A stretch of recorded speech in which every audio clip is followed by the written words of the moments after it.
down in history as the greatest demonstration for freedom in the history of our nation.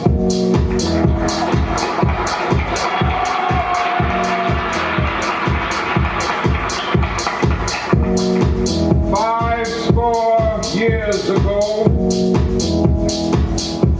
a great American in whose symbolic shadow we stand today signed the Emancipation Proclamation. This momentous decree came as a great beacon light of hope to millions of Negro slaves who had been seared in the flames of withering injustice. It came as a joyous daybreak to end the long night of their captivity. But 100 years later, the Negro still is not free. 100 years later, the life of the Negro is still sadly crippled by the manacles of segregation and the chains of discrimination. 100 years later, the Negro lives on a lonely island of poverty in the midst of a vast ocean of material prosperity.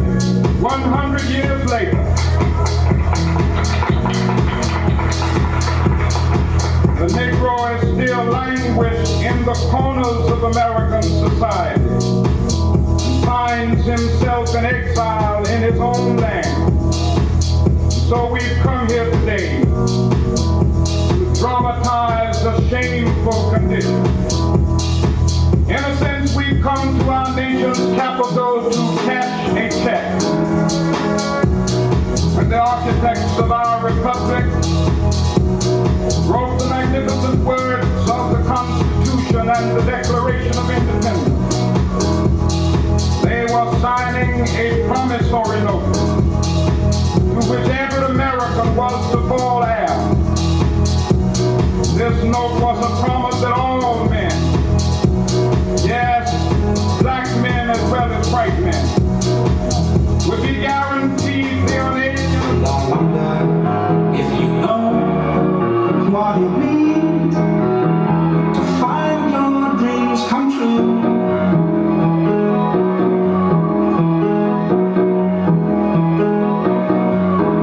And I wonder if you know what it means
hospitality.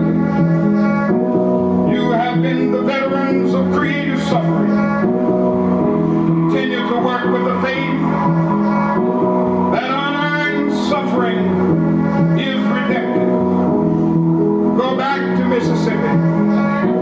Go back to Alabama. Go back to South Carolina. Go back to Georgia.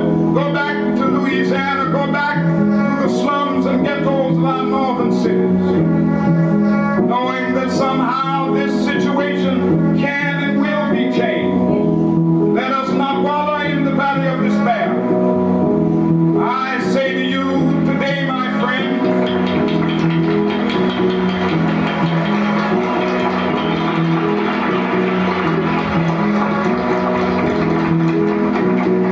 so even though we face the difficulties of today and tomorrow, I still have a dream. It is a dream deeply rooted in the American dream. I have a dream that one day this nation will rise up and live out the true meaning of its creed. We hold these truths to be self-evident, that all men are created equal.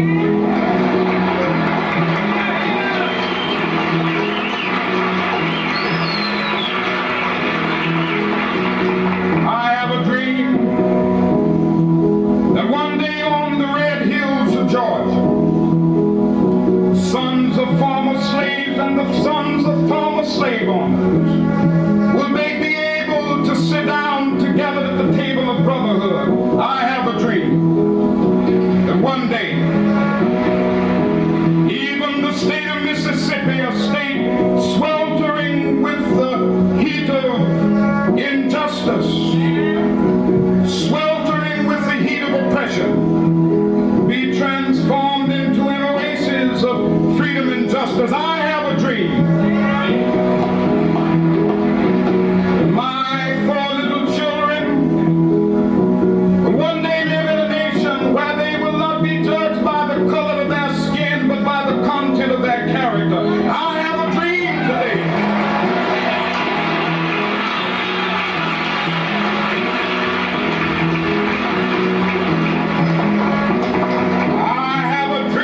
That one day down in Alabama, with its vicious racists, with its governor having his lips dripping with the words of interposition and nullification, one day right there in Alabama, little black boys and black girls will be able to join hands with little white boys and white girls as sisters and brothers. I have a dream today.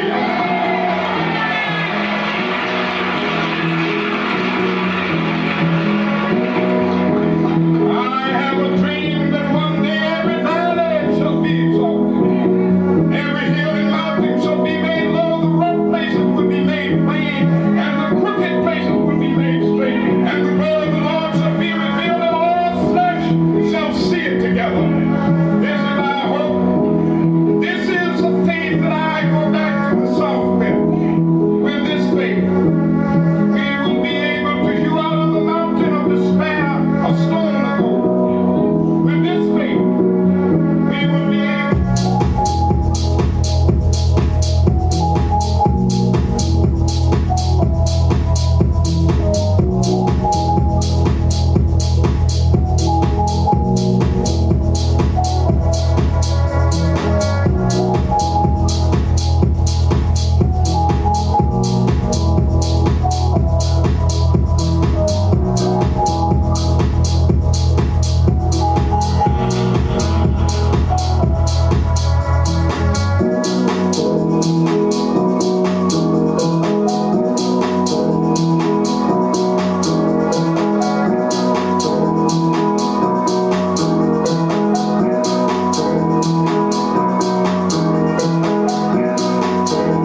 time